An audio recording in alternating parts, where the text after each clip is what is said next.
Thanks a lot, Marcello.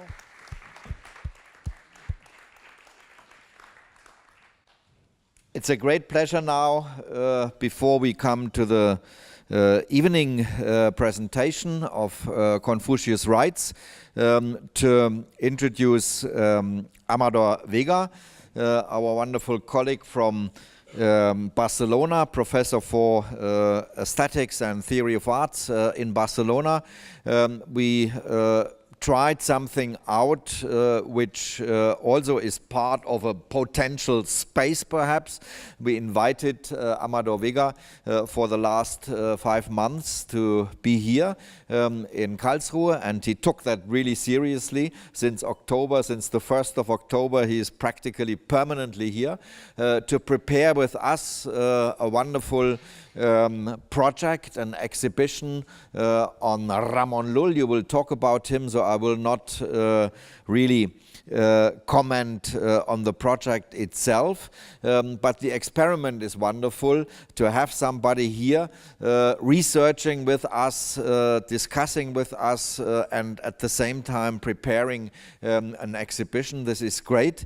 Amador Vega is what you can call, from a philosophical perspective, a Lull expert. He wrote his dissertation on Lull's mystical ideas in Freiburg, in German. I admire him a lot for his many, many languages which he can speak and read and talk with us too. He did an enormous amount of publications and very interesting books, which I really don't want to list now. One where I have access to is the book on Rothko, which you did 4 years ago. It's already 10 years ago now. Time is going too fast. And many other publications. His special fields is not only aesthetics and art theory, but also mystics. Amador Vega houses in Barcelona the largest collection of books on mystics, which is something like 40,000 volumes, 40,000 volumes. So if you ever will study that, go to Barcelona, and Amador will be happy to lead you through this wonderful library in Barcelona and give you his great insights. Let me keep it like that. It's more important that we listen to you. Amador, please take the stage.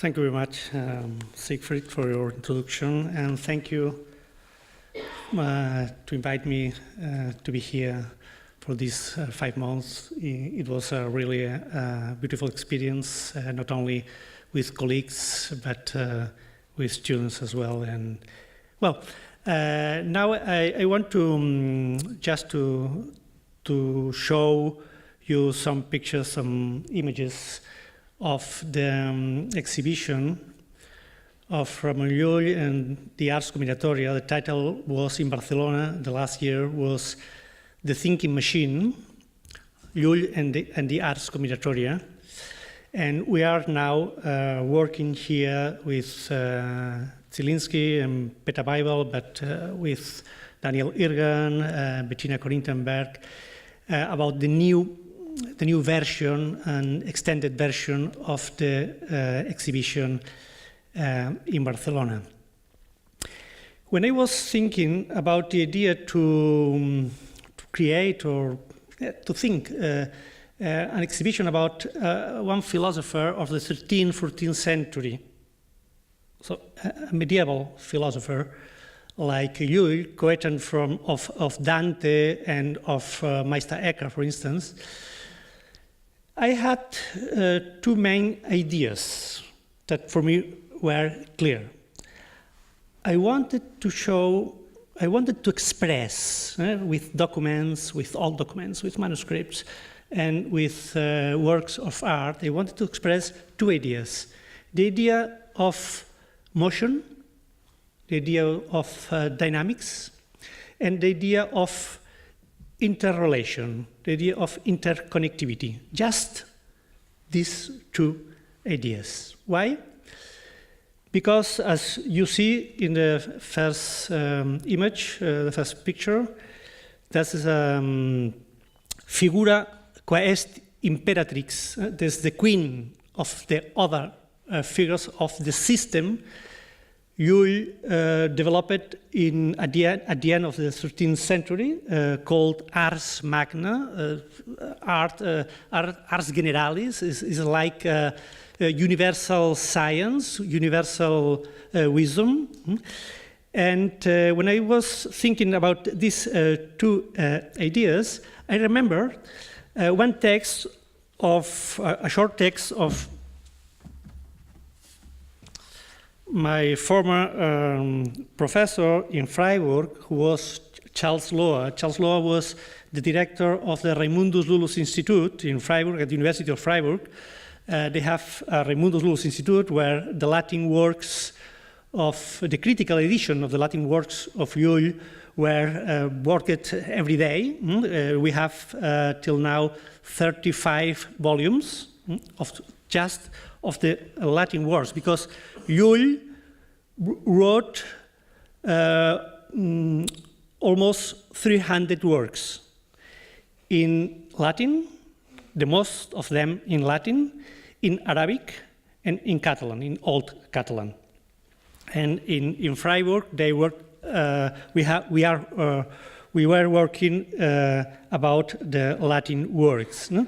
Just then, I thought, I remember, as I said, I remember a text of Charles Lohr. He was the director of Lullus Institute, and he was a Jesuit theologian and one of the best experts of Aristotle and the Arabic and Latin translations in Europe.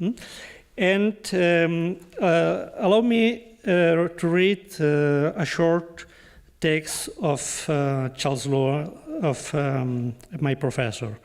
Toward the end of the 11th century, the increasing contacts between the three great Mediterranean civilizations gave birth in the Latin West to a fundamentally new conception of knowledge and nature.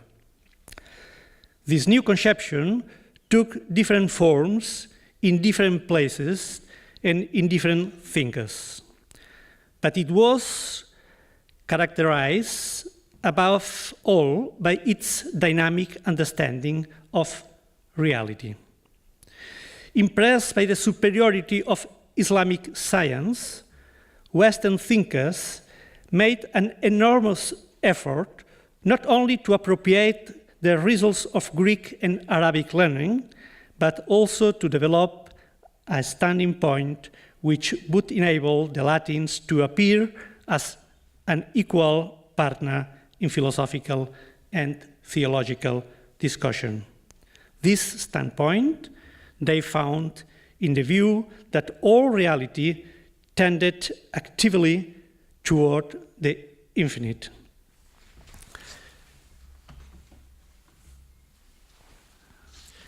The idea of motion and interactivity was for me, as I said, the main idea of the exhibition, showing one of the first figures of the Ars Magna of Ramon. Let me see if, yes. That's the figure of God. For Ramon Llull, God is not the principle of the reality. It's not a cause. There is no relation between cause and effect. God for Llull is not the principle of reality, is not the principle of the relations, but he is pure relationality.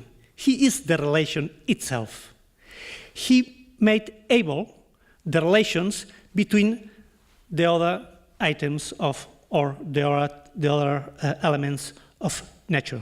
As you see in this image, at the center, in the middle of the circle is an hermetic symbolism, not only for the Latin philosophers, but for Arabic and Hebrew as well. In the middle is the letter A. The A is the connection between every letter of this circle. Every letter is an algebraic notation for every concept, or what the Platon and the Greek philosophers called axiomata, axioms or ideas. For instance, bonitas, godness, magnitudo, eternitas, potestas, sapientia, and so on. For you, it was clear that these names of God, these virtues or dignitates Dei, the dignities, were used not only by Latin thinkers or by Latin theologians, but for Islamic and for Jewish philosophers. When they preach to God, they say the three religious communities say the same. They say God is good, goodness is eternal, eternity is, and so on. And he developed a binary system to convert, not only to convert Muslims and convert Jews to the truth of his system, but to convert all propositions in this kind of network, in this kind of net, where you see every point in relation with every BC, BD, BE, BF, BG, and so on.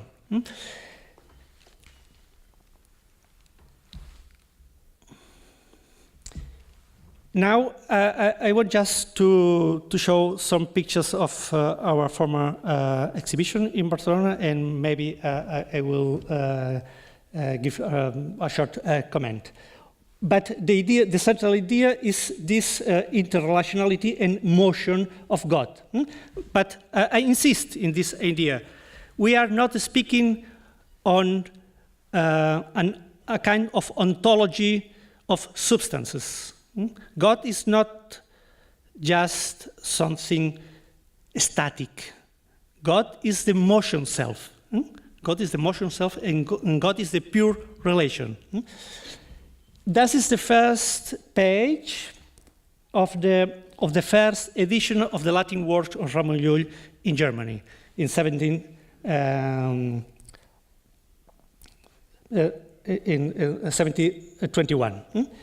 As you see, we have in this work of Ivo Salzinger. Ivo Salzinger was a theologian in Mainz, in Maguncia. That's why the edition calls Editio Moguntina. He edited 8 volumes before he died. And we have these 2 different beams of light.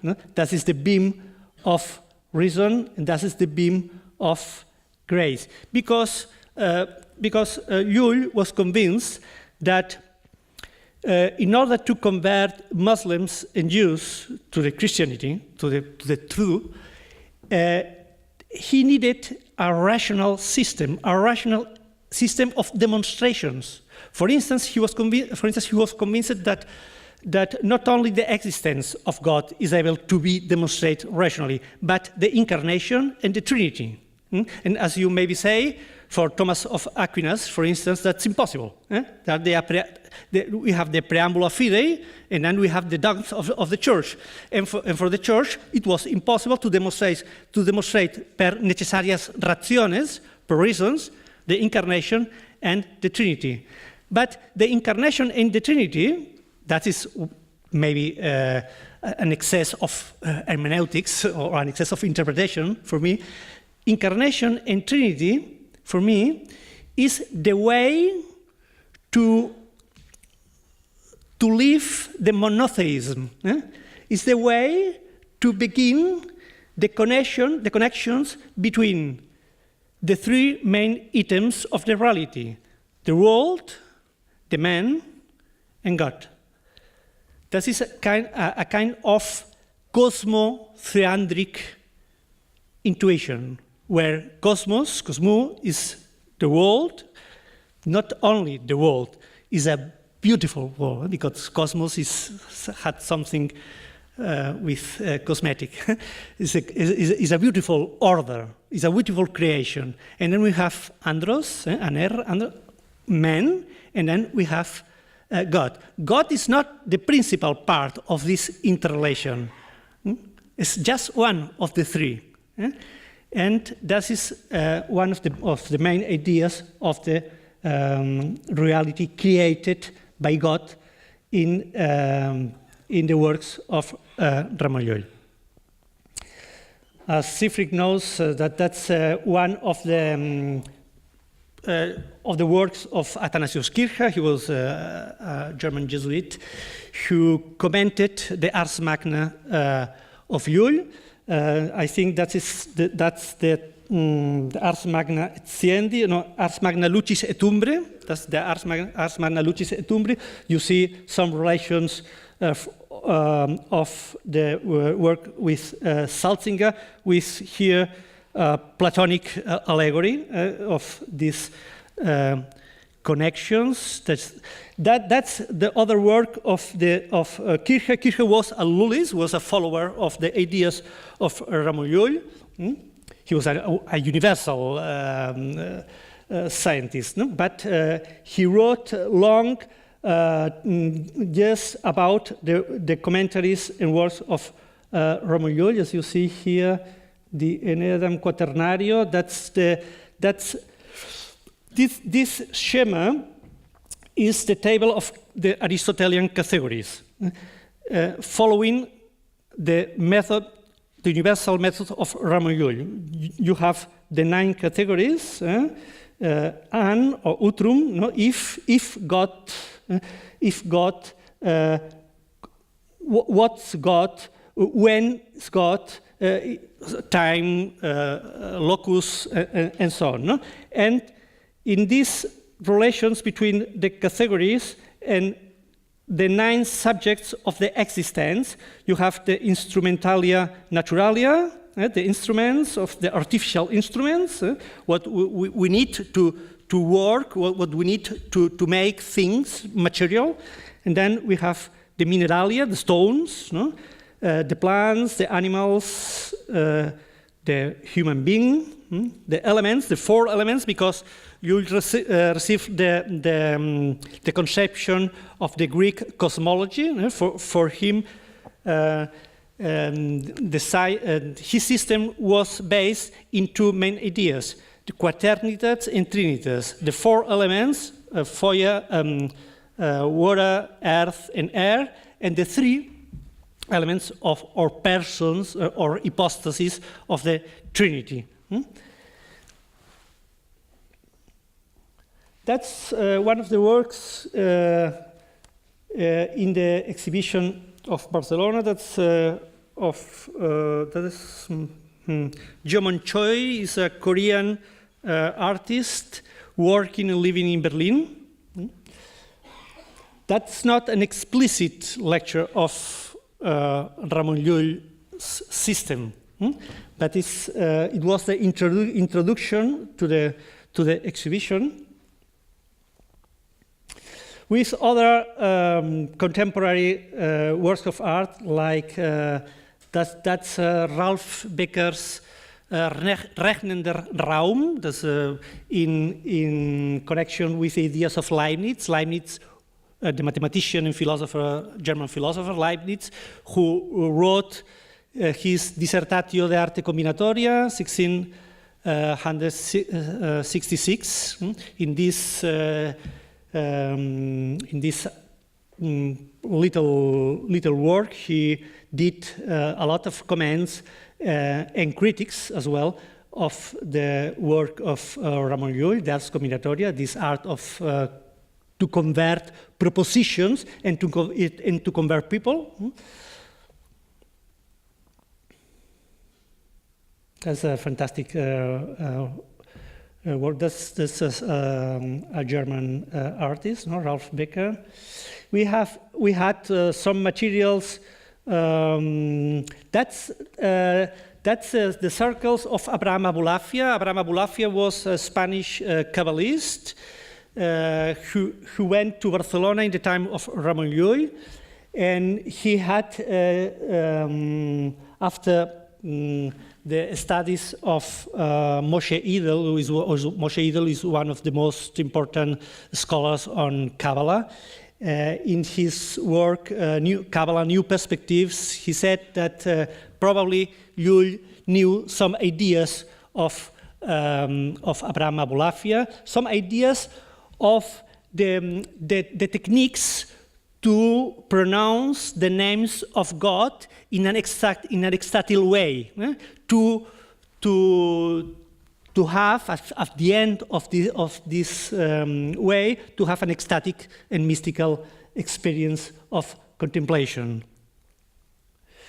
Another example is the Moshe Cordovero was a Spanish Kabbalist as well. You see the same figures of Llull, and in this case of the Alifat of the Hebrew Aleph, Malkut, and the names of God in Hebrew. And that's one of the most beautiful manuscripts at the Bayerische Staatsbibliothek in Munich. That is the last version of the Ars Magna of Ramon Llull. We have the figure A with the virtues of God, and then he created this fantastic, very complex figure. That is the figure. That is a cognitive figure because we have three, as you see, green, red, and yellow triangles with three different possibilities to convert propositions. For instance, we have here difference, concordance, and contrariety. Difference between the different levels, epistemic levels, the difference between sensual and sensual, the difference between sensual and intellectual, the difference between intellectual and intellectual. There are the three Aristotelian degrees of abstraction of knowledge. And then we have the magnitudo, finis, and so on. No? That's the figure of God, and that's the figure of the virtues of the soul, no? The memoria, intellectus, and voluntas. No? Memory. Better than memory, remembering, because it's always a moving process. It's not the memory as something static, but it's the fact of remembering. The remembering of sensualitas, the remembering of intellectualitas, the remembering of intellectualitas with intellectualitas, and so on. That's why I think that's one of the first schemas of cognitive logic, because for Llull, it was not a problem to put together the principles of the theology with the principles of the psychology. And then we have this kind of matrix of tabula with the different binary combinations of the names of God. As you see, B, C, B, D, B, E, and so on. And this, the fourth figure is a moving figure, in order to have the different combinations, BBB or BCBE, and so on. That's a fantastic manuscript of Nicholas of Cues. Nicholas of Cues was the most important philosopher of the 15th century. He was a German philosopher, astronomian, and mathematician who, in his youth, went to Paris to copy, that's a copy of Nicholas of Cues, to copy the first work Ramon Llull wrote in Paris. This first work was Liber Contemplationis in Deum. Is a kind of mystical encyclopedia of 1,000,000 words. but this book is a million words, but it's just one of the 300 books. You can imagine the quantity of, as you can see in this manuscript belongs to the hospital of Kues in Bern-Kastel-Kues, is the place where Nicholas of Kues grew up and with his family. As you see, the different figures of the different science, no? The figure of the psychology, the figure of the philosophy, the figure of the theology, the figure of the law, because you wrote books about law as well. The figure of medicine, the figure of geometry, and so on. He created what we today call a formal language, but he was not a formalist. He was not a nominalist.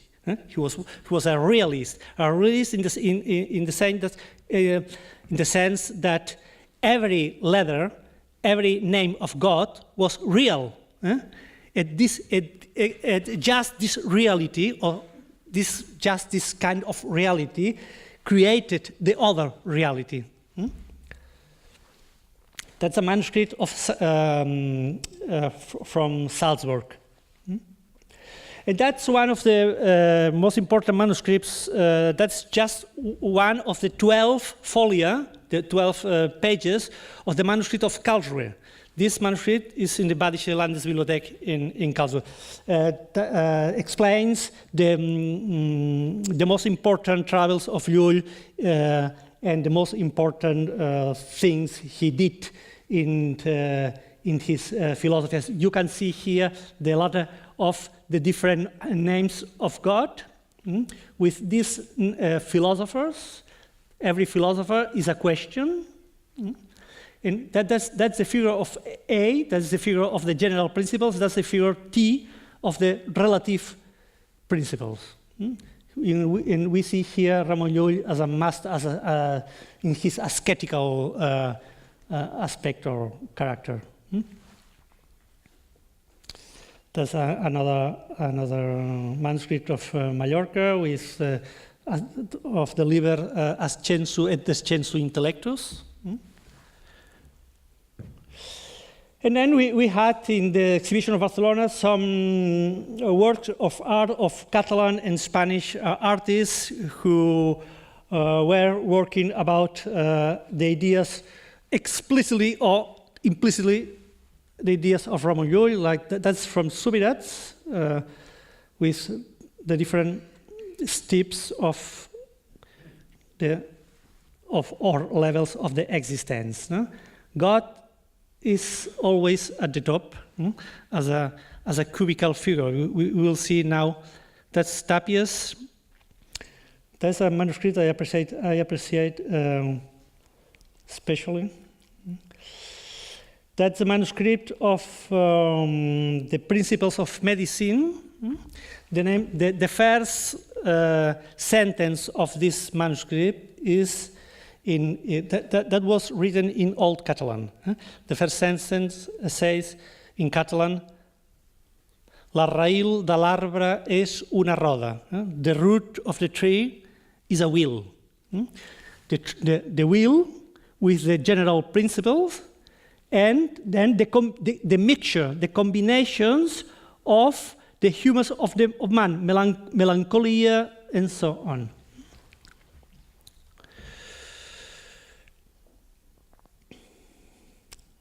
Arbor Scientia, the encyclopedia he wrote. That's a book of the principles of philosophy, which he explains every idea of his philosophy through geometrical forms. We have this here, for instance, that's the figura completa, or figura plena, sorry. We have the circle. The circle is the community of Islam, the Ummah. Then we have the Trinity of the Christians, and then the Tetragrammaton, the four letters of the name of God. one of the most interesting ideas of Llull is that without difference, there is no concordance. So we need the basis for concordance. He speaks in metaphysical terms, but he went to talk with popes and with queens. We have not to forget that he traveled. He was many times in Paris, I think 3 times in Paris, many times in Montpellier. Montpellier was the best faculty of medicine in his time, with Jewish philosophers and theologians and scientists. And Islamic as well, as in Mallorca. He was a Mallorquin. He was born in Mallorca. He was a Catalan, from a Catalan family, born in Mallorca. He was many times in Messina, in Cyprus, in Syria, in Jerusalem. So you can imagine the world, not just intellectual and spiritual world, but the physical world he had to experience in his time. That was for me a surprise when I found this picture of Salvador Dalí. Salvador Dalí, when he came back from Paris and from his surrealist past, he wanted to renew all the religious art in modern times. And he wrote a manifesto, a mystical manifesto in French, where in this manifesto is a fantastic manifesto. It's very complex, but Dalí, but it's very seriously what he is trying to explain. And he, in this manifesto, he said that he himself is in the genealogy of the Catalan philosophy, beginning with Ramon Llull, Sibiuda, Gaudí, and Salvator, Hyla, of the new art. It's clear that Dalí was very occupied with the works of Ramon Llull, as we see in this manuscript of El Escorial, the bibliothèque of Philip II. Philip II had in his collection many manuscripts of Ramon Llull and, for instance, of Giordano Bruno. Giordano Bruno, the Italian philosopher, was a scholar, was a follower of Llull. He wrote 5 commentaries to the Ars Magna of Ramon Llull, like the Lampade Combinatoria Lulliana, the Architectura Lulliana, the Specerio Scrutinio, a series of commentaries about the Ars Magna of Llull. We see here Dalí in one of his performances in Rome with this cubical sphere with the letters of the Ars Magna of Ramon Llull. He was studying in this work. That's the work of Juan de Herrera. Juan de Herrera was the architect, one of the 2 architects, constructors of El Escorial in Madrid, who wrote this book with the title Discurso sobre la esfera cúbica, treatise about the cubical sphere, where he explored the Lullian ideas in order to construct the geometry and architecture of the L'Escorial. That's one of the most important paintings of Dalí. That's the Corpus Hypercubicus. I mean this in Washington, with Gala, his wife. And he was... he said in this Manifesto Místico that he was working about the idea to complete the geometry of Ramon Llull. We have 8 cubes, and the 9th cube is Jesus Christ. Inspired, obviously, in the impossible perspective of John of the Cross, the great mystical, Spanish mystical. This perspective is an ecstatical one. It's an impossible perspective. That is a drawing of John of the Cross, the mystic of the 16th century.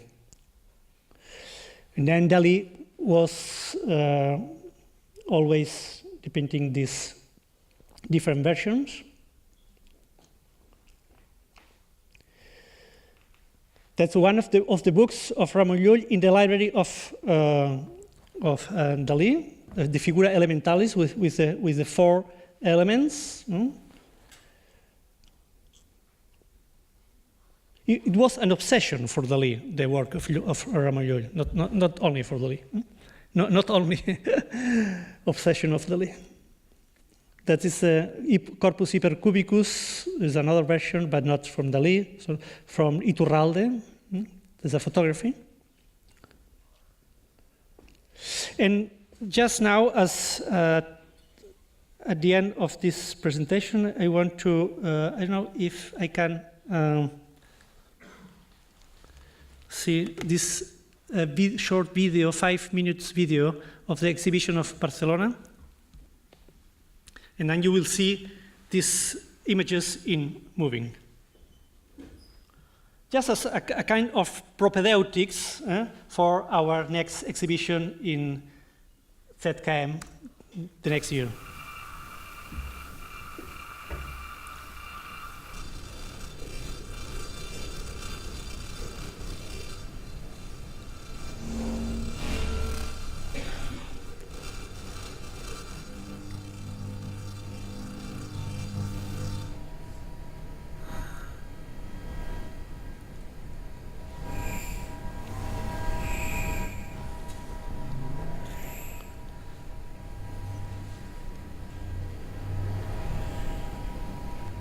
Sorry.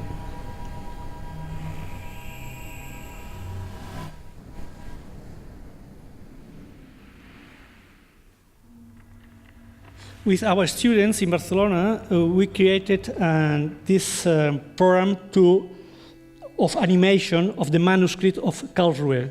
You have the 12 folia, the 12 sides of this 14 manuscript in this corridor.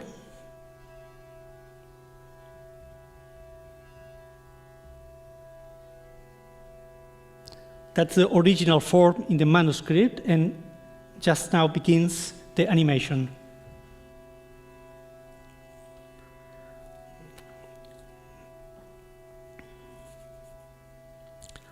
That's when he was 3 times in North Africa, in Albugia. That's the animation of the manuscript with different books.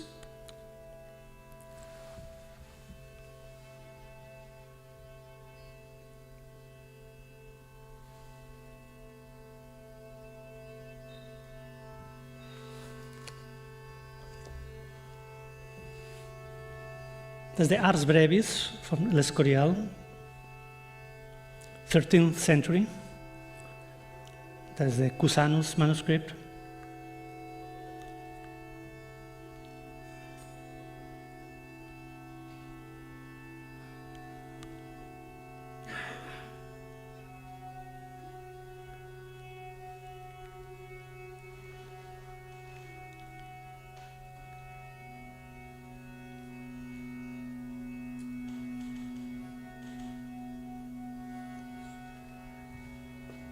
Llull is one of the fathers of the net, of the network. That the metaphysical boxes of Jorge Oteiza, Iturralde,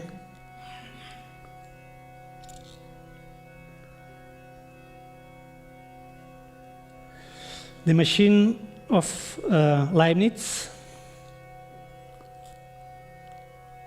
maybe the first, I don't know, Pascal or Leibniz, the first machine, the first in Europe. In Europe, maybe. That's more.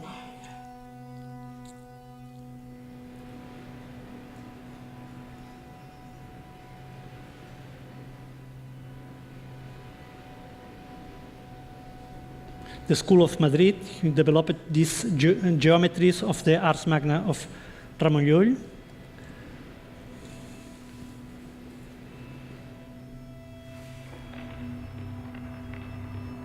And then we have not to forget that Llull was a troubadour, a poet. And then we will see some variations of this Ars Magna in the poetical context. There's the Agrippa von Nettesheim. It was Johann Alstedt, German followers of Ramon Llull, that's Athanasius Kircher. Sebastián Izquierdo, the book who read, and that's the permutations of the name Inger, of a poet in Barcelona in the 50s, Juan Eduardo Cirlot.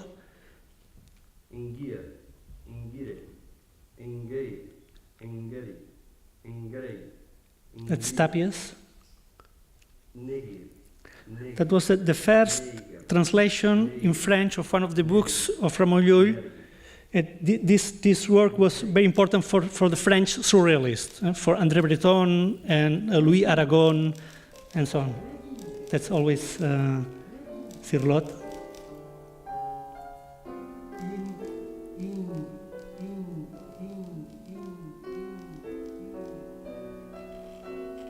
That's the end of the exhibition. That's the Ulipo. Italo Calvino, who employed the combinatoria for his novels. There's the alchemist notebook of Juan Eduardo Cirlot, the poet. And the last section of the exhibition was Microcosmos, the science in Llull, the books on astronomy, on medicine. With now, that's an installation of Pere Jaume, a Catalan artist. They are singing texts in old Catalan of the book of medicine of Ramon Llull. And at the same time, you see the trees moving after the principal idea of Llull that the root of the tree is a wheel, with the principle of, as you see, but that's not digital, that's real. Well, thank you very much.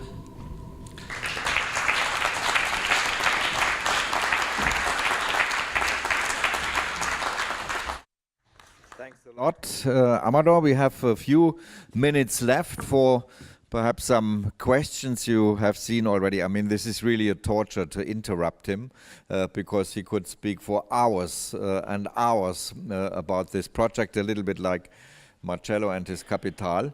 But we only got an idea, and this was the sense at the end of the symposium, because this project, as Amador said at the beginning, for us is for many, many reasons exciting. For reasons, of course, of art history, the history of thinking, history of philosophy, but it has also an enormous actual presence and meaning, because in this very, very difficult political situation in the 13th century, Llull tried to develop a form of dialogue, dialogos, this will be the name of the exhibition here, a form of dialogue between the cultures, between the religions, between the monotheistic religions, the the one-book religion, so to speak, the three one-book religions,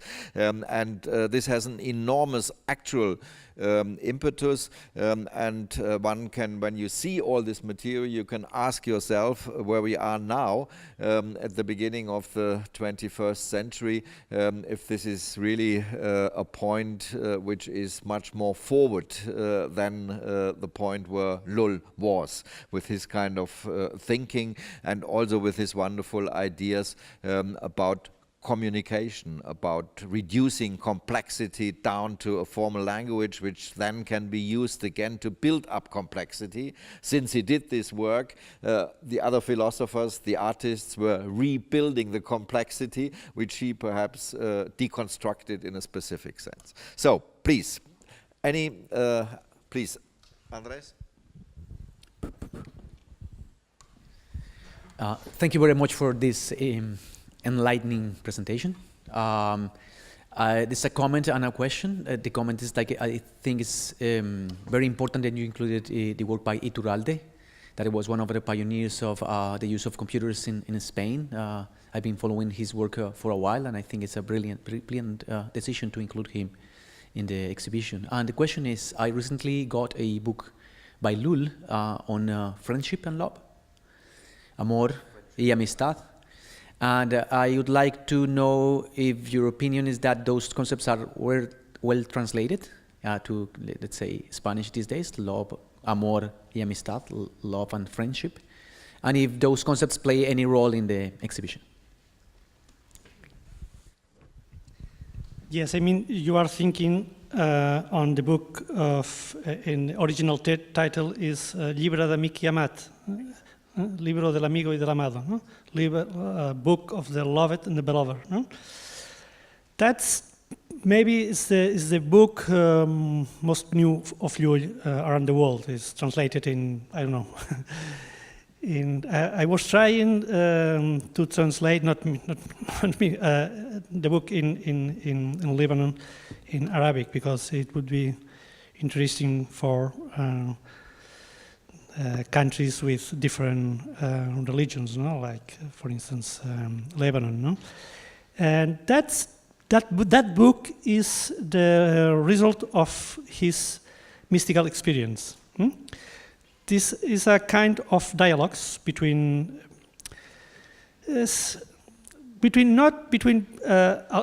allegories, no? Between poetical figures. No? One of them is the beloved is God or Jesus Christ, no? And the other is the mystical man. No? But interesting is that there are two men here. It's not like in, for instance, in Solomon in the Bible, where you have a man and a woman, and this love is theological love, but in two different genders. No?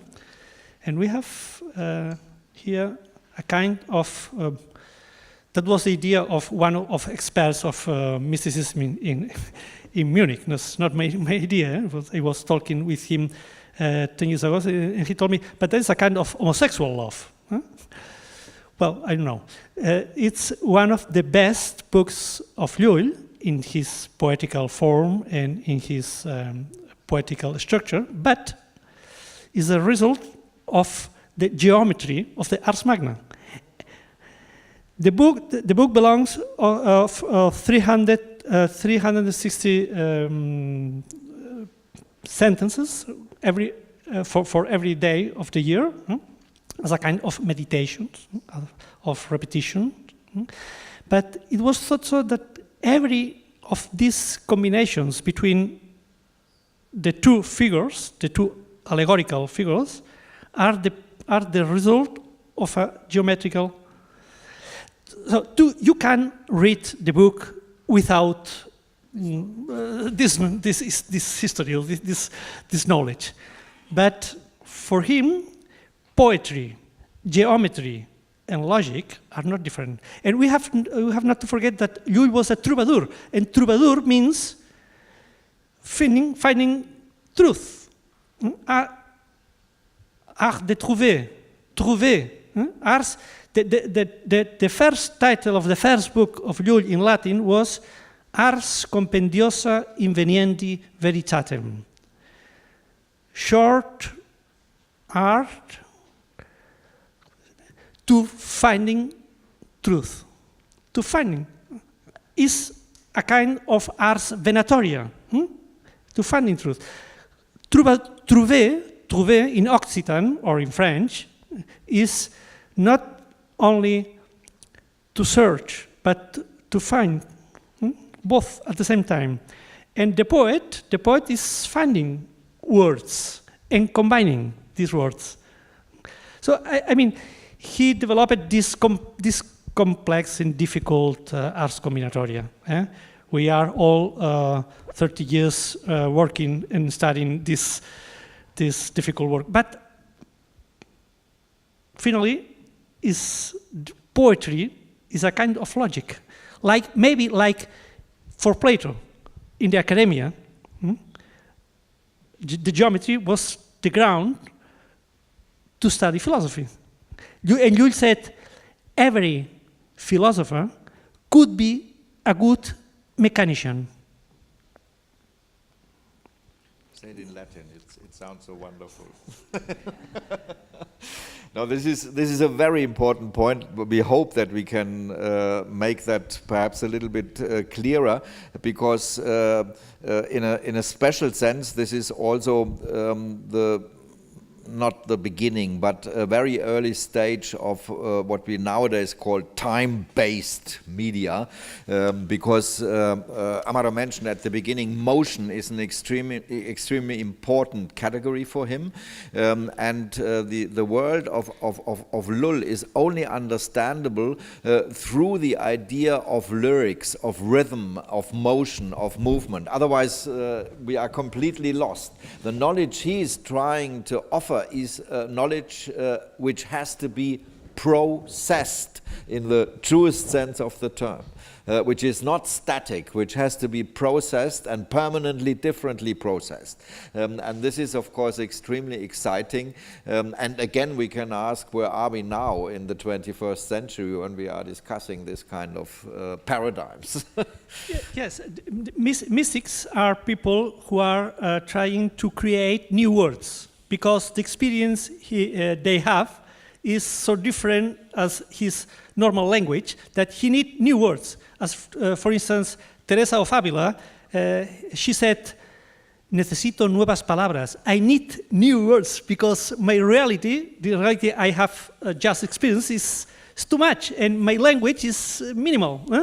And then the mystics, not only in Christian context, but in Islamic and so on, they are creators of language. They are poets in this meaningful context. No?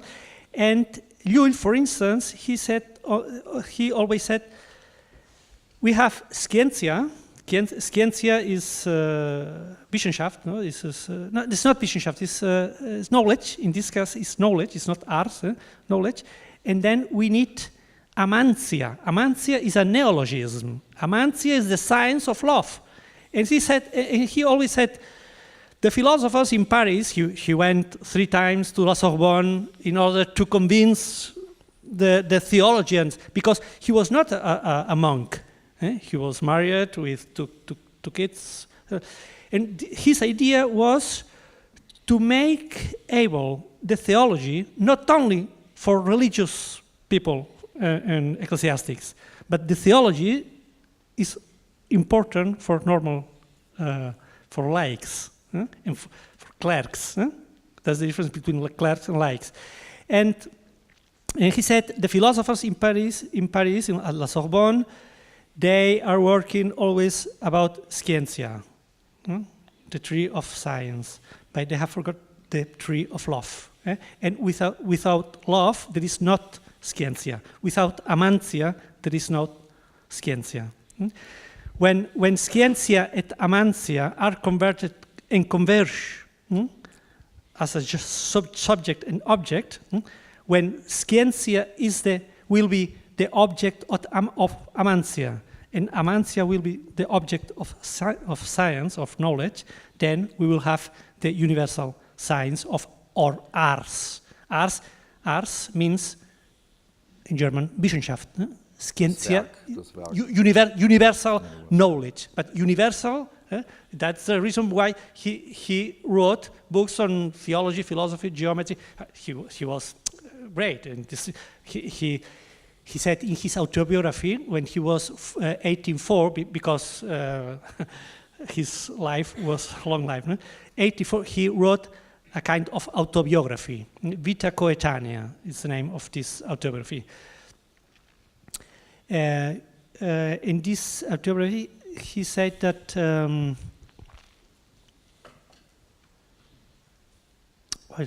I don't know. I have it's flying. The autobiography? Yes, I know. And the many, many books he wrote? Yes, I know. Gone. Gone. Thank you very much. This was a nice end. Thank you very much, Amador. Thanks, Marcello. Thanks, Andres, for this wonderful contributions. We have now only 10 minutes. But